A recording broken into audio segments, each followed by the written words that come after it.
హెజ్బుల్లాతో పాటు హమాస్ ఉగ్రవాద సంస్థకు, దీంతో పాటు హౌతీ ఉద్యమానికి కూడా ఇరాన్ మద్దతుని ఇస్తోందని ఇజ్రాయెల్ నమ్ముతోంది.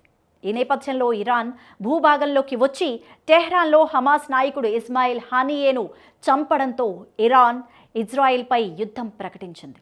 తమ భూభాగంలోకి వచ్చి మిసైల్స్ను ఫైర్ చేయడం ఇరాన్ తట్టుకోలేకపోయింది. ఇక అప్పటి నుంచి ఇజ్రాయెల్ ఇరాన్ మధ్య షాడో వార్ కాస్త డైరెక్ట్ వార్గా మారిపోయింది.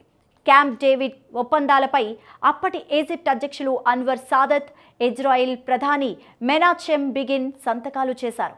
ఈ ఒప్పందంతో ఇరు దేశాల మధ్య శాంతి నెలకొంది. ఈ ఒప్పందాల కారణంగా సాదత్, బిగిన్ సంయుక్తంగా 1978లో నోబెల్ శాంతి బహుమతిని కూడా అందుకున్నారు. ఇజ్రాయిల్ ఇరాన్ మధ్య ఇటువంటి ఒప్పందం సాధ్యం కావడం కష్టంగానే అనిపిస్తోంది. ఎందుకంటే రెండు దేశాల మధ్య సమస్యలు కూర్చోపెట్టి మాట్లాడితే తీరిపోయేంత చిన్నవైతే కాదు.